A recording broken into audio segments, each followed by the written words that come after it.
But I want to thank Elaine for giving this talk tonight. She has preserved how many family history books? Okay, she's so many she can't remember. And she's also co-author of the Mayfield book. She's preserved town history, and she's in the final stages of preserving this family's experience of homesteading in Kansas. She and Jane let me read the letters. They were fascinating, difficult to read at times, and very hard to decipher, I thought, and Elaine has done an excellent job of doing this. It's going to be a really great book, and I'm looking forward to reading it, and I want to thank Elaine for coming. Elaine?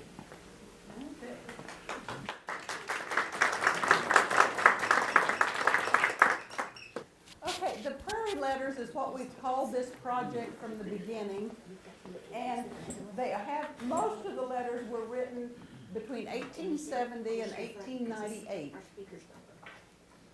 The reason this project got started, we received a donation of about 150 letters. They had languished in somebody's house for 10 years, and this lady decided it was time to put them somewhere besides her backyard, or her wherever she stored them. Her mother had had them for 20 or 30 years until her death, and then she had given them to this lady named Catherine Headington. And they originally came from a lady who had no living relatives, and Catherine Headington's mother had been the administrator of the estate that, she had settled all these things and had kept these letters, didn't know what to do with them. And so two people got together and decided, or wrote to Sumner County, and Jane responded that yes, we would love to get them. Jane and I took a look at them and thought, wow, this is going to take some doing to get it done. And about that time, I read an article in the paper that Kansas Humanities Council was giving grants for $3,500. I wrote for a grant, we got it, and most of last August, or July and August, I spent every spare minute transcribing. And you'll see some of the pictures here in just a little bit. And one thing about the grant, it required at least $3,500 of value in volunteer hours and or funds, and we have surpassed that by quite a bit. I haven't finished up the final bookwork to turn in, but I know that that's taken care of. We did have to hire a grant consultant. That was part of the grant stipulations. The director of grants was Merle Riedel. He is in Topeka, and he gave me 2 or 3 names of people who would be good. Mindy Talent was the closest, and so I contacted her, and she very graciously agreed to help us, and she is the director at Butler County History Center and Kansas Oil Museum. And before we got too far in the project, some of us went up and toured the museum and visited with her. Jared and Jane and I were there, and then Sherry and Jared joined us, and we had a really good time just touring. She even took us into the back where all the archives are.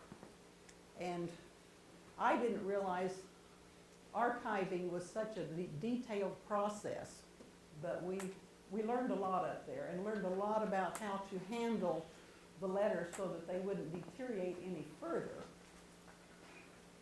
Then I got into transcribing, spent most of July and August. And I don't know if you can see that or not, but I enlarged some of those things 400%. And you can see sometimes the screen just had a couple of words. Sometimes we could figure them out, and sometimes we couldn't.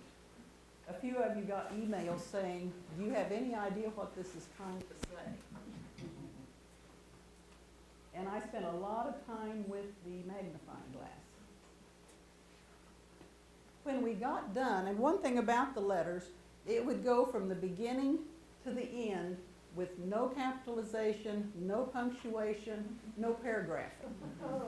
And subjects would change. I was telling somebody, when Emily, who's the main author from Sumner County, told about her baby's death, she talked about the weather up here, and then she added in here that you ask about the baby, well, he died a while back, and then she went right back to something else, and it was just, you know, I was kind of surprised.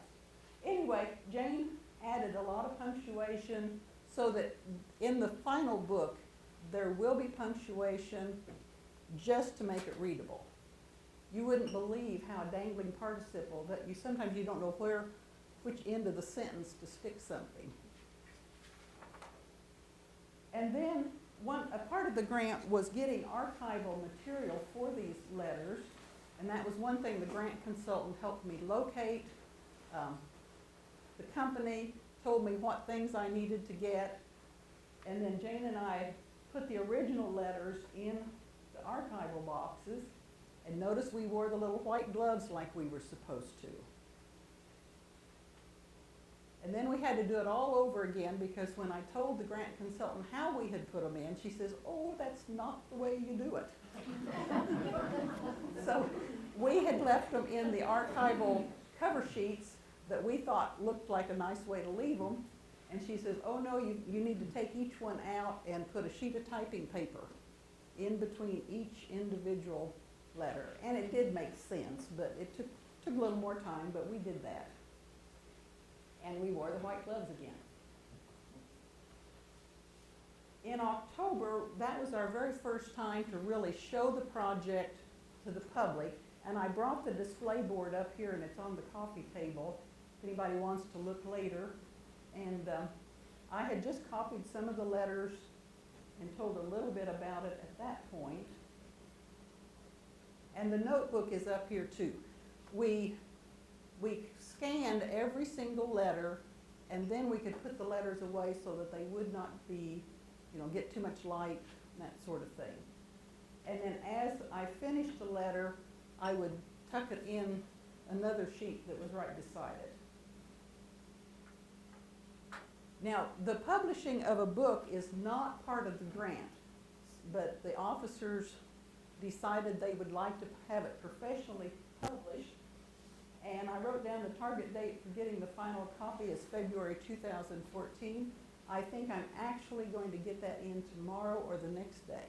So I have it all done. What I'm working on now is the final proofreading, organizing it for the publisher so that the JPEGs, the pictures are in the right spots and that sort of thing. So it's not going to take too much longer to get that finished up, I hope. When I was getting them ready, you notice I moved to the dining room. had a lot more light, and it was just more comfortable to work there. And I went back through and read every letter, made notations of things that needed to be explained. Once in a while, for example, in the diary, Jacob talks about seeing baghorns. And this is over in eastern Kansas, actually over more toward the Flint Hills. And I looked all over the place for baghorns, and if anybody knows what a baghorn is, let me know. But I finally decided it must be antelope or pronghorn deer, something that had horns. And so I made a notation of that under that section of the letter. A lot of tools for the project, and my dining room table has looked like that all of January. Just some of the things I used, I've been really careful to back up every night before I turn off the computer. I've got 2 flash drives plus my computer, so I have this kind of paranoid feeling of something going wrong with it. At least the power, the speaker thing is, I'd rather it not be working than my PowerPoint. Okay, take a look at this title. So far, this is the title we have decided on, and if anybody has a better one, please tell me after the meeting tonight, because the life on the Kansas prairie in the late 1800s is a little bit too long. But I haven't come up with anything to get Kansas in it and Life on the Prairie. So if anybody comes up with another title, I would be very much open to that. I think we're in agreement. One thing we've got in the book Yeah. is the timeline. And this just gives some of the dates of the family. Just a side note, how many know where Juniata, Pennsylvania is? I didn't have a clue about that, but when I read that that's where he's from, we've got a grandson that's going to go to college there next year. And I thought, wow. And then not only that, I just found out not too many weeks ago, we've got a nephew whose biological father lives in Juniata. So, it's just, one of those things, I found that very interesting. Otherwise, that wouldn't have meant anything. Okay, the map of Sumner County. See if I can find my little gizmo here. Larry went in and bought this laser the other night. Does anybody have any idea where you find a laser in Walmart? Electronics. No? Checkout. Here. Pet No. It's department. the checkout, Where? up by the Sporting checkout goods. counter. No. Pet department. The pet department. It was called a pet exerciser. I thought, good grief. But anyway, back to the Prairie Letters. Jacob and Emily lived just south and west of Rome, a couple of miles. The Jordan Cemetery, we'll talk about that here in just a little bit, is right up here, just north of Rome. I grew up north of Hurst Crossing, which is now Corbin, Kansas. So a lot of you have probably lived not very far from there. My mother and a lot of family lived down here at Hessville, which is where, right there. And so that's not very far from where the Sells live. And I know some of you here that are here tonight have lived over toward Caldwell and Corbin and a lot of different places. So anyway, I thought that was kind of an interesting, and well, I'll talk about the cemetery. The Jordan Cemetery is a really pretty little cemetery. Does anybody know where it is? Yeah. These two pictures were taken in 2005 by Judy Mayfield, and you'll see in the next slide how much those stones have deteriorated in that length of time. The Clyde's stone is really only about 20 to 24 inches tall, so it's not nearly as big as it looks there. Emily's is not too much taller than that. And Larry and I took pictures Saturday, and this is Emily's stone, and you see this stone down here is probably the base was on this one. We could tell by the way it has been repaired that probably they were together at one point, because right up here, do you see the 28D? That was the 28 days, and so all that death information is up in here that got broken. So, which is unfortunate. And then Clyde, you can tell his stone is a little bit different, not different, it's in a different area, but it's still fairly readable. And then this is my ta-da slide. Isn't that neat? Anyway, Larry and I were able to find Grace Ella. We didn't even know there was a baby when we went down the first time. And as we were working on this, we found out there was a baby that was born shortly before Emily died, and then the baby died shortly after Emily died. The stone is totally unreadable. We did figure out the word cell, and we did figure out that says Grace E. Only because we knew what it was supposed to say. And then we knew that she died on August the 11th of 1882 at 4 months and 3 days. But anyway, we felt good about finding that stone because it took a little bit of looking since we couldn't read. But she is buried right beside Emily. And in one of Jacob's letters, he writes that he spent $20 on Emily's tombstone and $10 on each of the children. So Clyde and Grace got stones all at the same time. $10 for a stone. This is one of the letters, and I realize you're not going to be able to read it, but I couldn't read it very well either. But no punctuation. Spelling is very interesting at times. One of the rivers that took just a little bit of extra thinking, they crossed the Mary Denine. Mary, M-A-R-Y, and then Denine, D-E-N-I-N-E. And it was the Mare de Seine. So he was very phonetic in some of the things, and that's the way I figured some of the things out, was just thinking, now how does it sound, not how it looks. One of the letters actually had this lock of hair in it. So we thought that was interesting. Sister Nell was Emily's sister, and so she got a lot of the letters that Emily had written. This is just one of the envelopes. There were not too many envelopes left, but there were a few of them. And you can see it has a Wellington postmark. One or two of the envelopes just had handwritten Rome and then the name.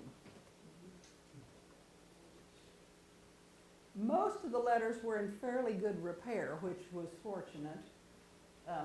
This one was not. And there were several letters that across the fold, the writing was not legible because it had been worn off. This is a genogram. And I don't know if you know what a genogram is or have seen too many of these, but this shows the family relationship. It has Jacob G. and Emily Colvin. They were the marrieds, got married in 1872. First child was Weltha, then Ralph, Bernice, then Clyde, he's the one that died, then Shirley, and then Grace Ella. And the interesting thing about Shirley, she was 5 months old, and I read one of the letters that Emily had written, and Emily says, we haven't named her yet, we just call her the Buttercup. So I don't know when the child got a name. I couldn't find the name until after Emily's death, but surely she had been named before then. The other, after Emily's death, she died in 82, he married again in 86 to a lady named Lizzie and had 5 more children. And I actually have been in contact with a few of those children. They were the ones that gave me a little more information about those ages, and I just thought it was interesting to know that what he had, and I don't know exactly where he moved. He moved around quite a bit after Emily's death. We do have a copy of the deed record. Sherry was the one that was able to find that. And then the other thing we have is the land patent. That's the top half of it, and so we know that they lived in Section 4 of South Haven Township. And I looked in the rural directory, and I didn't recognize the name of the lady that lives there now. It's, what did I say it was? Mary Louise Burkhart lives on that quarter now where they lived. And someday I hope to go down and meet her. But anyway, he sold out in 84. Is that right? I think it was 84. Yeah. Jared showed me how to backtrack. I don't know how to find that again. But anyway, the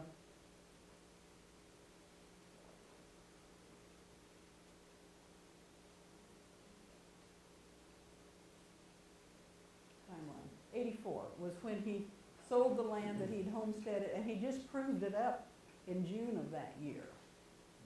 So anyway, it's been very interesting, and having grown up so close to where all this took place, to me that was just kind of fascinating.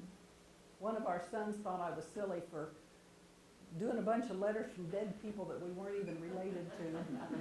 But I just told him he's gonna get a book for Christmas whether he wants one or not.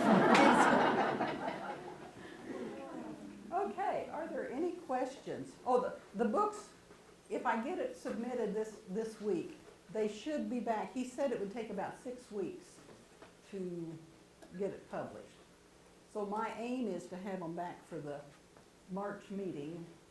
How many have you ordered? We have not ordered them. We don't even know the price yet Okay. because we don't know how big the book's gonna be. So we're working with the same publisher that did the Mayfield book, so we know he's good and reliable and will be the best for us. Larry and I have been up to visit with him, so he's kind of given me the things to look for and to how to make it easy for him. So, You might mention it'll be a paperback book. yes, we're planning a softback. And about how many pages, do you have any idea? I don't have any idea. My vision is about a 1/2 inch thick and, kind of like the half sheet of paper. That's my vision. My vision for the Mayfield book was a little tiny thing too, so obviously my visions don't always come out right. But I don't think it'll be a big book. So we're hoping it'll be very affordable. That's our plan. Okay, any questions? Yes. When you were reading the letters, what were you looking for as a historian to follow a storyline or some kind of a documentation to realize that you had letters here that would be worth publishing and developing? Basically, I was just interested in what was written. And once I'd get one, and we kind of had them in chronological order as much as possible. And I'd get one letter finished, and for example, the little Clyde had what they called a Job's Comforter, which I figured out was a boil. Well, I hurried and read the next letter to see if that got okay. And, when she lost that one child, I read the others thinking, oh my, I hope she doesn't lose any more. And I had a couple of excerpts here of just letters that had been written, and one of the very first letters, and this one kind of stayed with me for a long time, where she says, I can remember a cold winter day when 2 little girls looked their last on a cold, still form that was soon to be laid from their sight in the cold, frozen ground. That was 18 years, the 8th of last January, and the babe that was then 2 days old is now a woman, and we are all far away from that sacred spot. I didn't know who that was at that time. There's a lady in California who has been a marvelous help because she has researched the Colvin family for over 25 years. I sent her that section, and she said that was Emily's mother that had died. And Emily was like 4 years old, the second daughter was like 2, and then the baby was 2 days old. So when I thought that, I thought, oh my. And then the diary, Jacob was funny. And on the diary, I think that Emily did some of the writing, but Jacob must have dictated some of it. But there's one section, and this happened to be, I'm sure, over in the Flint Hills. And she writes, Jake told me if he died there, for God's sake, take him across to bury him. Said no one could rest there. The stones were too hard. So, and then the Minnesota, he thought was too sandy. He didn't like the Minnesota. So Larry and I were talking, and he couldn't have come too far from where we live, down through on the way to Rome, Kansas. Because he came through Paradise Valley, obviously, from the Belle Plaine area. He didn't mention Belle Plaine by name, but he did mention the Minnesota. He mentioned the Cowskin Creek. He mentioned the bridge at the Arkansas River. And so he mentioned a lot of the creeks that they came across. And the Wakarusa, I figured out was just Wakarusa. That one wasn't too too complicated, Now, Marilyn. how did you determine that he pronounced that Arkansas River instead of Arkansas? I have no idea. In In fact, fact, maybe you're not a true Kansan. Well, he was from back east too, so probably that was part of it. and to be real honest, I think that was one river he didn't name. We could just tell he'd crossed it by where he'd been. So maybe he didn't know either. He had camped 11 miles east of Wichita. The next morning, they crossed the river bridge. And I don't think he mentioned the name of the river on that one. Yeah. We traced out the probable route that they came out of Missouri down through Kansas. You didn't have a map of that? No, I didn't. I thought I did. Okay. I must have missed that one. Yeah, Larry has drawn or drew the map that will be in the book of the route. So it's, How did you know that they were going to be buried in Jordan? Did it say somewhere?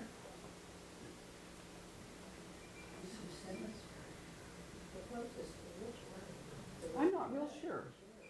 Oh, was it Oh, yes, close? we did know, because on Find a Grave, when we Yeah. looked up cells, we did find out that Emily and Clyde were buried in Jordan. So, yeah, that's how we figured that one out.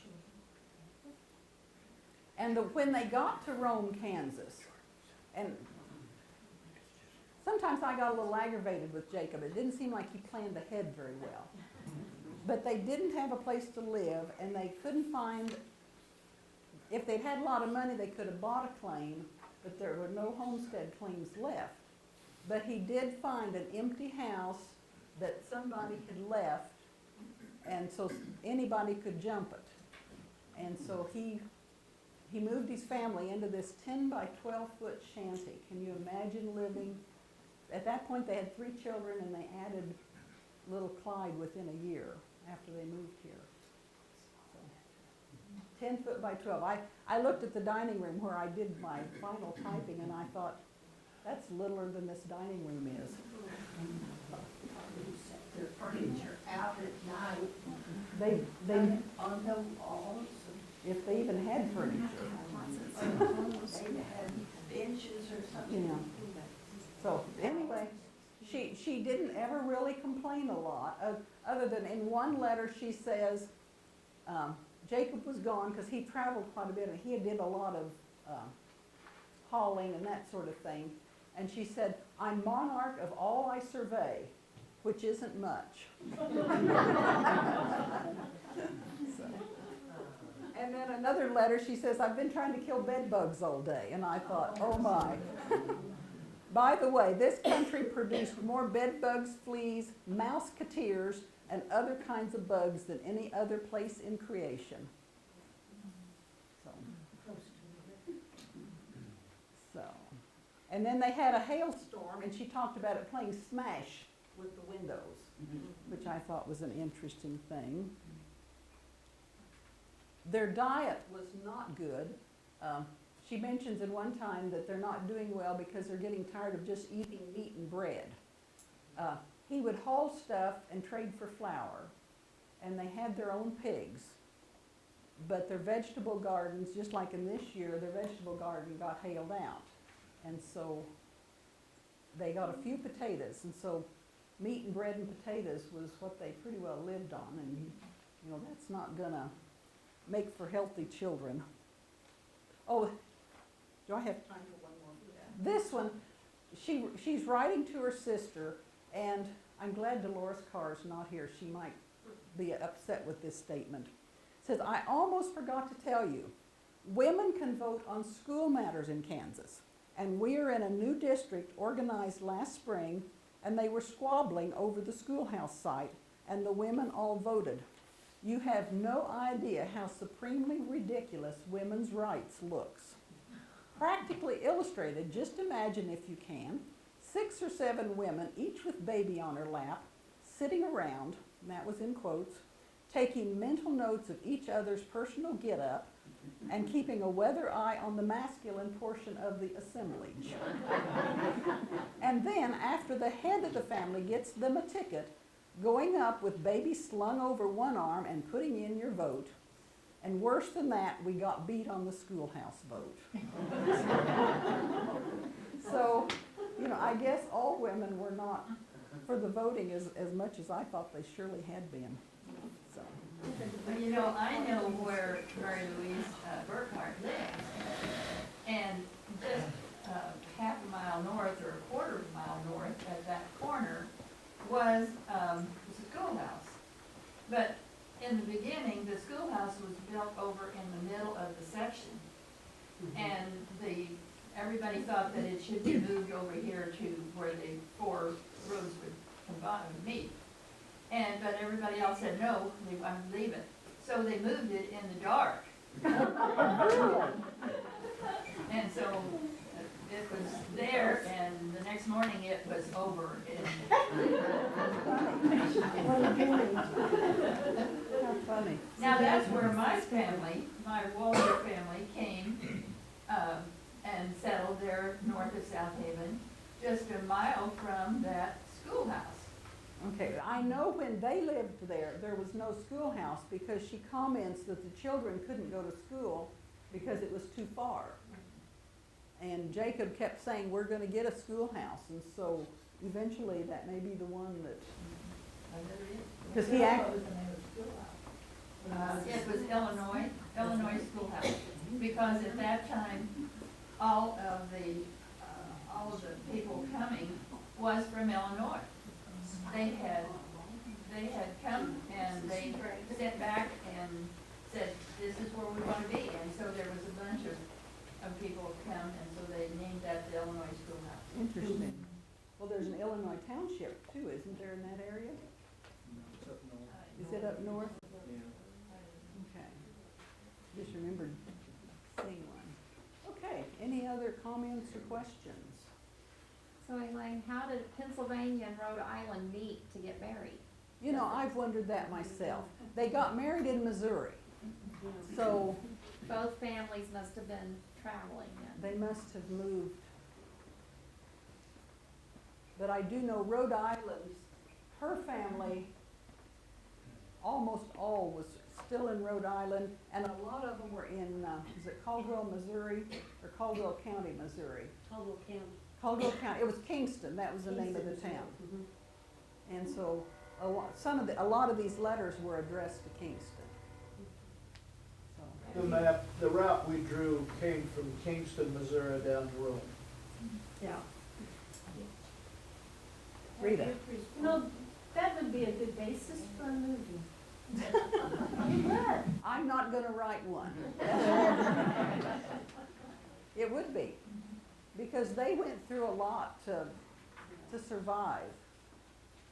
And, you know, a lot of our ancestors went through the same sort of hardships. I mean, this wasn't an isolated. Have you preserved the letters?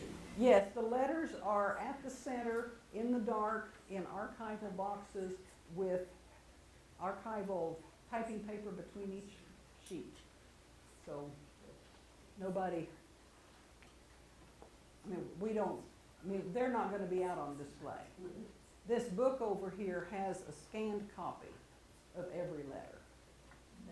So, people can see what the writing looked like from this book. But the letters themselves will be preserved, yes. Well, I was wondering, like, when they came here, did they bring all the material and cooking equipment they needed?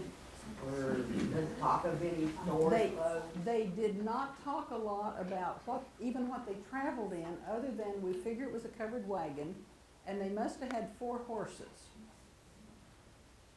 And I know one of the children was sick most of the way. They mentioned that a time or two. But they really didn't say what kind of cooking utensils No. or whatever they brought with them. I guess it was just, You know, we camped for the night. yeah. One night we camped in the slough of some creek bed, and sometimes it was beside. Isn't that pretty? They come to Rome, what year? 1877. he started a diary on November the 9th, and I think it was November the 21st that they pretty well got here. That's pretty fast travel. Yes, it was. They averaged about 22 to 25 miles a day. Yeah, I think that's right. I thought that was pretty. It's pretty, really pretty quick. And it sounds like he must have talked to people along the way because he seemed to know the names of every creek, and I'm quite sure they weren't labeled anywhere. So I thought that was interesting that he knew, you know, rivers and creeks that they'd crossed. Did they travel alone or with more? It sounds like they were pretty much alone. There was one night, she says that there were 5 other wagons. And there's plenty of, how was that worded? Plenty of poor people and lots of children. Something to that effect. Was there ever any talk of Indians? Never in these letters. Now, the thing that, you know, you wish you had every single letter, because sometimes, and that the sisters squabbled, and I thought, well, that's interesting, that far apart that they could still squabble. But, you know, they did through the letters sometimes. But they also, where was I headed with that? Forget where I was headed with that one. But anyway, they did, you know, I don't know what it was. There were so many times I wished we had the letter that caused this particular letter to be written. You know, so many times you know, the references to, they were answering questions or answering rebuttal of something, and you wished you had what the other letter had been. So, okay. Somebody might want to turn the lights on.